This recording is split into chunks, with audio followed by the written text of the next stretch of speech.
প্রথম প্রশ্ন, আলী আসগর হুজুর কি নবীর বংশধর? তার তরিকা মানা কি আমাদের জায়েজ?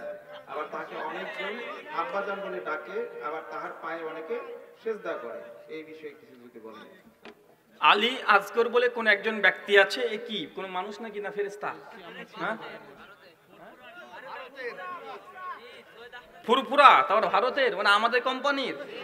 তাহলে ভালো করেই বলি, খারাপ করে বলা যাবে না। মানে আলী আসগর ভারতের ফুরফুরা, ফুরফুরার একটু ফুরফুরি বেশি থাকে। গত বছর ভারতে যখন সফর ছিলাম তখন বলেছিলাম যে ফুরফুরা ফুরফুরি একটু বেশি হচ্ছে এখন। ভাই আপনারা রাগ করবেন না, বাংলাদেশের আমার দেশের মানুষকে যা ইচ্ছা তাই করতে পারে, আপনার কি তাই না ভাই? ফুরফুরা কোথাকার? আমার ভারতের না, হুগলিতে। আলী আসগর তিনি কি নবীর বংশধর? বাঙালি, কত বোকা জাতি ভাই। আল্লাহ নবীর যে ছেলেগুলো ছিল কেউ জীবিত ছিল? তারা কেউ বড় হতে পেরেছিল? ছোট অবস্থায় সব মারা গেল।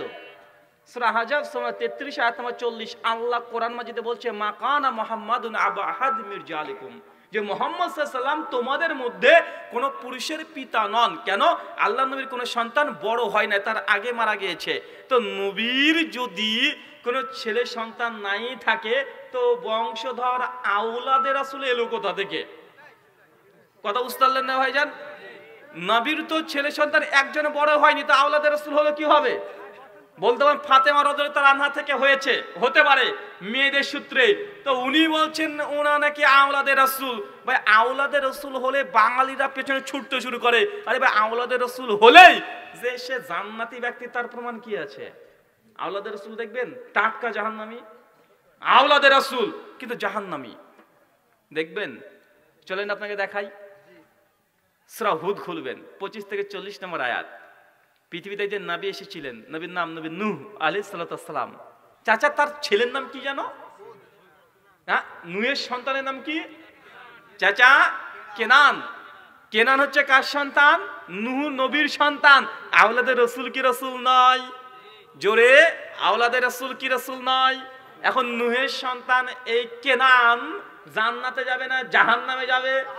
এই দেখেন দেখেন আওলাদে রাসূলের অবস্থা দেখেন। আপনার আলী আসগর কোথাকার, ও নাকি আওলাদে রাসূল? ভাই সব ভিত্তিহীন মিথ্যা কথা। আর আওলাদে রাসূল হলে তার যে বিশেষ ফজিলত, একদম জান্নাত, এমন কোন কথা কোরআন হাদিসে নেই। বরং আওলাদে রাসূল জাহান্নামে যাবে কোরআনের আয়াতে আছে যে নূহের সন্তান কেনান। কথা বুঝতে পারছেন? আল্লাহ নবীর সন্তানই বড় হলো না, আওলাদে রাসূল বলে ব্যবসা চালাচ্ছে রে বাবা। মারাত্মক ব্যবসা চলছে নবীর সন্তান নবীর বংশধর এগুলো দিয়ে। আরে নবীর বংশধররা কি জাহান্নামে যায় না? আরেকজন নবী ছিলেন, নাম ইব্রাহিম। ইব্রাহিমের বাবার নাম কি? আজর। চাচা জান্নাতে না জাহান্নামে? দেখেন ইব্রাহিমের বাপ তিনিও জাহান্নামে। তাই নবীর বংশধর হয়েছে বলে সে যে জান্নাতি এমনটি নয়। আরে নবীর স্ত্রীরা জাহান্নামে যাবে। লূত আলাইহিস সালামের স্ত্রী জান্নাতে না জাহান্নামে? সূরা তাহরিম আয়াত নম্বর 10 খুললেই পাওয়া যায়। তার মানে বোঝা গেল সম্পর্কের কোনো 5 পয়সা ইসলামে মূল্য নেই। ঈমান নেই, তুমি বেঈমান। তুমি যতই আল্লাহর ওলি হয়ে যাও আর পীরের বাচ্চা পীর হয়ে যাও। মানুষ মনে হচ্ছে পীরের বাচ্চা পীর, গদ্দিনাসীন পীর, বাপ রে বাপ, মানুষ ছুটছে সেই দিকে। মানে পীরের বাচ্চা পীর যতই মূর্খ হোক, তারপরে সে নাকি বায়াত নিয়ে নিচ্ছে। আছে না নাই? এটা তো হিন্দুদের মধ্যে আছে, ব্রাহ্মণের বাচ্চা ব্রাহ্মণ হবে। যতই ব্রাহ্মণ মূর্খ হোক তবে সে পূজনীয়। মনুসংহিতার 9ম অধ্যায় 258 নম্বর শ্লোকে লেখা আছে যে ব্রাহ্মণ যদি মূর্খ হয় তারপরে সে পূজনীয়। মূর্খ হলেও ওই মাইকের সামনে গিয়ে শুধু এ করবে ইয়া দেবী সর্বভূতেষু, এই 2-3টে শিখে নিয়ে ও মহামাতব্বরি দেখিয়ে দেয়। কেন? ব্রাহ্মণের বাচ্চা তাই, আর পীরের বাচ্চারা তাই হয়েছে, একই ব্যাপার, গদ্দিনাসীন পীর। এগুলো সব চিটিংবাজি ব্যবসা চলছে আমাদের ভারতে। বাংলাদেশের লোক রাখবেন না, আপনাকে বলছি না। এটা ভারতে আমাদের ফুরফুরার নামে এই যে বলছেন সিজদা দেয়, সব শয়তানি এগুলো। আমাদের বাংলাদেশেও তাই। আপনার বাংলাদেশের কথা আপনারা রাখেন, আমি আমার কথা বলছি। আল্লাহ বলছে কু আনফুসাকুম আহলিকুম নারা, প্রথমে নিজে বাঁচাও পরিবারকে বাঁচাও।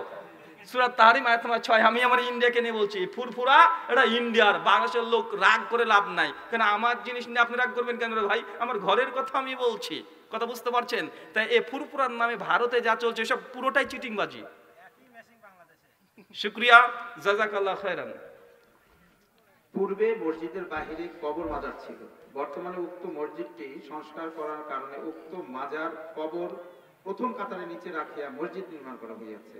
এমন মাজার কেন্দ্রিক মসজিদ সালাত আদায় করা যাবে কি? মসজিদের নিচে যদি কবর থাকে তাহলে ওই মসজিদের সালাত হবে না। আল্লাহ নবী বলেছেন যেখানে কবর আছে ওইখানে নামাজ জায়েজ নয়, হারাম। যদি তাই হতো তাহলে মসজিদ আলাদা করে করার দরকার ছিল না। ওই কবরস্থান তো মাটিতে আছে, ওখানে বিম করে দিয়ে উপরে একটা মসজিদ করে নেন না রে ভাই, ফালতু জায়গা নষ্ট করছেন কেন? আল্লাহ নবী বলেছেন কবরের স্থানে নামাজ হবে না, তাই যে মসজিদে কবর আছে মসজিদের সালাত হবে না। শেখ আলবানী রহিমাহুল্লাহ একটা বই আছে কবর সংলগ্ন স্থানে মসজিদের হুকুম, 64খানা হাদিস আসার নিয়ে প্রমাণ করেছেন এই মসজিদ নামাজ বৈধ নয়, নামাজ পড়া যাবে না। শুকরিয়া। জি দ্রুত। নিজেকে কেন আহলে হাদিস বলেন? নিজেকে কেন আহলে হাদিস বলি? কি বলবো? আপনি কি বলেন? নিজেকে আহলে খবিশ বলেন? আমি আহলে হাদিস বলছি, আপনি আহলে খবিশ বলেন, তাহলে তো হয়ে যায় ভালো। জি না, আমরা আহলে হাদিস। যারা আমাদেরকে বলতে যায় তারা আহলে খবিশ, কারণ আমার নাম তো এটা নয়, আমার নাম আহলে হাদিস। আর যারা আহলে হাদিস না তারা কি? তার অপোজিট হবে আহলে খবিশ। কথা বুঝতে পারলেন না ভাইজান? আচ্ছা, আমাদের সমাজে কিছু যুবক ভাইরা বলে যে ভাই আল্লাহ কোরআন মাজিদে আমাদের নাম রেখেছেন মুসলিম। সূরা হাজ আয়াত নম্বর 78, সূরা ইমরান আয়াত নম্বর 64, আয়াত নম্বর 102, হামিম সাজদা আয়াত নম্বর 33-34 আল্লাহ বলেছেন সামাকুমুল মুসলিমিন, যে তোমাদের নাম হচ্ছে মুসলিম। তাহলে আহলে হাদিস কেন পরিচয় দেব? আহলে হাদিস বলে তো দল দল মনে হয়, তাই আহলে হাদিস পরিচয় দেওয়া জায়েজ নয়, বরং মুসলিম বলতে হবে, এটাই তো নাকি? আচ্ছা, এরকম কেউ মনে করেন যে আহলে হাদিস পরিচয় দেওয়া যাবে না, মুসলিম বলতে হবে? কে? একটু হাত তোলেন তো ভাইজান, কে মনে করেন? হাত তোলেন। আপনি দাঁড়ান, সমস্যা নেই। মানে আপনি মনে করেন যে আহলে হাদিস পরিচয় দেওয়া উচিত নয়, বরং ও আপনি প্রশ্ন করছেন, প্রশ্নকর্তাকে প্রশ্ন করিনি। ওটা আমার বইয়ের, ওই যে বইটা নিয়েছেন মানে আহলে সন্দেশন, ওই বইটা প্রথম 15 পৃষ্ঠাতে উত্তর পেয়ে যাবেন। তারপরে যে মনে করেন আহলে হাদিস বলে পরিচয় দেওয়া উচিত নয়, বরং মুসলিম বলতে হবে, এমন কেউ আছেন কি এখানে উপস্থিত এই মুহূর্তে? থাকলে একটু হাত তুলবেন। কেউ আছেন? হ্যাঁ, কেউ নাই। আচ্ছা, আপনি যিনি প্রশ্ন করেছেন তিনি দাঁড়ান। আপনার নাম কি? রিজওয়ান। আমাদের রিজওয়ান ভাই, ওনাকে প্রশ্ন অনেকে করে যে আমাদের নাম তো মুসলিম, আমরা কেন আহলে হাদিস পরিচয় দেব? যে প্রশ্ন করে তাকে বলে তোর নাম কি? ও বলবে আব্দুল, ধরেন বললো যে আমার নাম হচ্ছে, কি নাম বলবো? আলী আসগার। আমার নাম হচ্ছে আলী আসগার। ওকে বলবেন যে বেটা তুই একটু আগে বললি যে আমাদের নাম হচ্ছে মুসলিম, তোর নাম এখন আলী আসগার, এটা কে দিল? ভাই আপনার নাম কি? রিজওয়ান। এই রিজওয়ান নাম কে দিয়েছে? বাবা দিয়েছে। আল্লাহ আপনার নাম কি দিয়েছে কোরআনে? মুসলিম। তো আপনার নাম যখন জিজ্ঞেস করলাম আপনি কার নাম দিলেন? বাপ মা দেওয়া নাম দিয়ে নাম পরিচয় দিলেন, আল্লাহর নামে তো পরিচয় দিলাম না। তার মানে বোঝা গেল যে আমরা আল্লাহ দেওয়ার নামের পরিবর্তে অন্য নাম আমরা প্রত্যেকে রাখি। রাখি কি রাখি না? আমরা রাখি। আর এটাতে কোনো ব্যক্তির সত্তার পার্থক্য হয় না। হয় ভাই আপনি মুসলিম, আপনি মুমিন না? আল্লাহ কোরআনে বলছে কদ আফলাহাল মুমিনুন। আল্লাহ কোরআনে আমাদের নাম মুমিন রেখেছে কি রাখে নাই? আল্লাহ কোরআনে আমাদের নাম হিজবুল্লাহ রেখেছে কি রেখে নাই? মানে আল্লাহ কোরআনে আমাদের অনেক নাম রেখেছে। মনে রাখবেন, ভালো জিনিসের নাম অনেক বেশি হয়। যেন আল্লাহর কোরআন মাজিদ একটাই। কোরআনের নাম কয়টা? কোরআনুল করিম, কোরআনুল হাকিম, কোরআনকে ফুরকান বলা হয়, কোরআনকে নূর বলা হয়। আছে না নাই? কথা বলেন। আল্লাহ তো একজন, আল্লাহর নাম কতগুলো? আর রহমান, আর রাহিম, আল করিম, আল হাকিম, আল আজিজ, আল কুদ্দুস। আছে না নাই? কথা বলেন। নবী আমার শেষ নবী একজন, শেষ নবীর নাম কতগুলো? অনেকগুলো। যেমন মুহাম্মদ, আহম্মদ, আল মাহি, আল মুবাসসির, মুদাম্মিল। আছে না নাই? কথা বলেন। তো ভালো জিনিসের নাম সবগুলো বেশি থাকে। নাম থাকলে দল আলাদা হয়ে যায় না, নাম থাকলে আলাদা হয়ে যায় না। বরং আমরা মুসলিম, আমাদের মানহাজ আহলুল হাদিস। আহলে হাদিস এটা নাম না, এটা গুণ। এটা কি? এটা গুণ, এটা বৈশিষ্ট্য। শুকরিয়া। হিল্লা বিবাহ সম্পর্কে ইসলাম কি বলে? নিয়মটা কি কোরআন থেকে জানতে চাই। হিল্লা বিয়ে প্রসঙ্গে ইসলাম কি বলে? হিল্লা বিয়ে প্রসঙ্গে সুনান তিরমিজি 1520 নম্বর হাদিস খুলবেন। ইবনে মাসউদ রাদিয়াল্লাহু তাআলা আনহু তিনি হাদিস বর্ণনা করেছেন, আল্লাহর নবী বলেছেন যে ব্যক্তি হিল্লা করলো আর যাকে করা হলো দুজনেই অভিসম্পদ, তাদের উপরে আল্লাহ লানত। এদেরকে হাদিসের ভাষায় বলা হয় ভাড়াটিয়া পাঠা। বুঝেন নাই ভাই?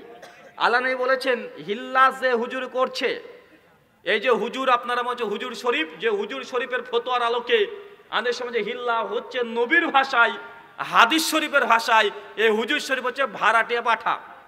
এখন পাঠা কি বুঝতে পারছেন না ভাইজান? ছাগলের পাঠা। হ্যাঁ, তো একে আর হুজুর শরীফ বলবেন না, একে বলবেন ভাড়াটিয়া পাঠা। শুক্রিয়া। আলী আসগর হুজুর বলেন তার বাবাকে নাকি ডাকাত আক্রমণ করেছিল, এমন সময় নাকি তার বাবাকে 4 জন নবী বাঁচিয়েছেন, আবু বকর, উমর, আলী, মুহাম্মদ সাল্লাল্লাহু আলাইহি ওয়াসাল্লাম। এটা কি সত্য? একে 4 জন নবী না খলিফা রে ভাই?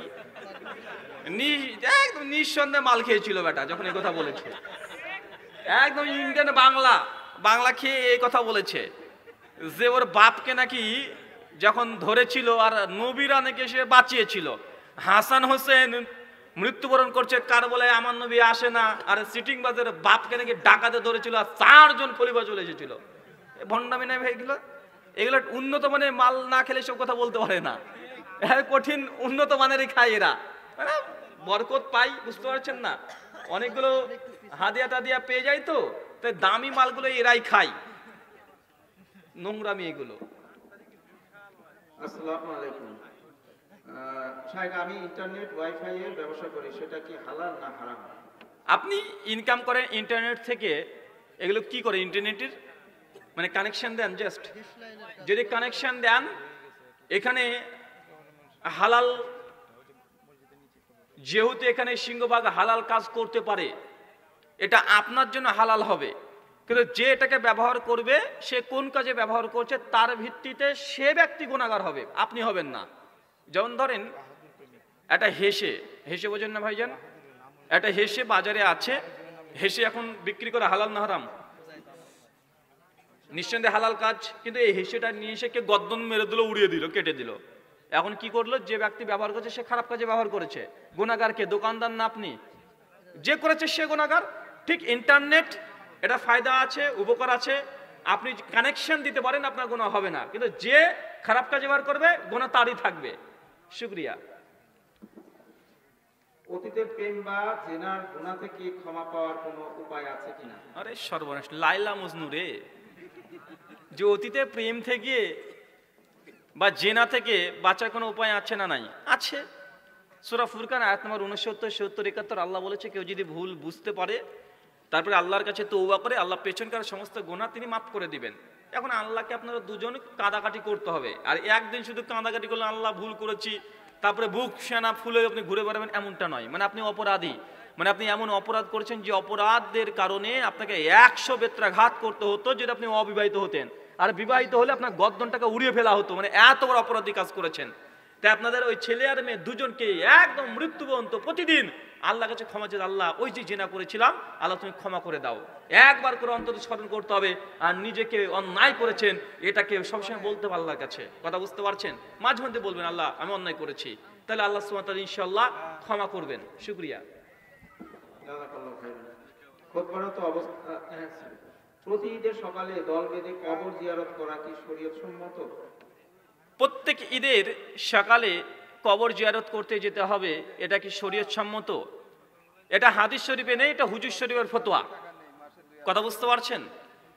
এটা যেতে হয় মনে করে যদি যান তাহলে বিদআত হবে। কিন্তু আপনি এমনি গিয়েছেন যে না আমি তো অনেকদিন ধরে থাকি না, গ্রামের বাড়িতে আসি না, বাবার কবরটা আছে, ঈদের দিনের সুযোগ আছে, আপনি গেলেন, গিয়ে কবরস্থানে গিয়ে 2 হাত তুলে বাবার জন্য দোয়া করলেন, মায়ের জন্য দোয়া করলেন, জায়েজ। যেতে হয় মনে করে দলবল বেঁধে হুজুরে কেবলাকে বেঁধে নিয়ে গিয়ে যান, তাহলে এটাকে কি হবে? এটা বিদআত হবে। কেন? আল্লাহ নবী থেকে প্রমাণিত নয়। মানে আমিলা আমালান লাইসা আলাইহি আমরুনা ফাহুয়া রাদ, সহিহ মুসলিম 1718 নম্বর হাদিস। খুতবারত অবস্থায় ইমাম যদি বলেন এখন বসুন, সুন্নাত পরে পড়বেন, তখন মুক্তাদি কি করবেন? খুতবারত অবস্থায় যদি ইমাম সাহেব কোন মুসল্লিকে বলেন এখন বসেন, পরে আপনি নামাজ পড়বেন, আপনি কি করবেন? না, আপনি 2 রাকাত নামাজ পড়ে বসবেন। এখানে হুজুর শরীফের ফতোয়া সঠিক নেই, হাদিস শরীফে উল্টো কথা আছে। সহিহ বুখারী 422 নম্বর হাদিস, আল্লাহ নবী বলে দিয়েছেন মসজিদে ঢুকলে সল্লু রাকাতাইন, 2 রাকাত নামাজ পড়ো। আল্লাহ নবী তিনি একদা তিনি জুমার খুতবা দিচ্ছেন, একজন সাহাবী এসে মসজিদে প্রথমে বসে পড়েছে, আল্লাহ তাকে ধমকে বলছে তুমি নামাজ পড়েছো? না রাসূল পড়িনি। বলছে আগে 2 রাকাত পড়ো তারপরে বসো। তা হাদিস শরীফ কি বলছে? ইমাম সাহেব খুতবা চলা অবস্থাতে মসজিদে ঢুকে 2 রাকাত আগে নামাজ পড়ে বসবে। আর হুজুর শরীফ যদি বলে, মৌলানা শরীফ যদি বলে যে না পড়া যাবে না, এই হুজুর শরীফ মৌলানা শরীফের ফতোয়া বাতিল। শুকরিয়া।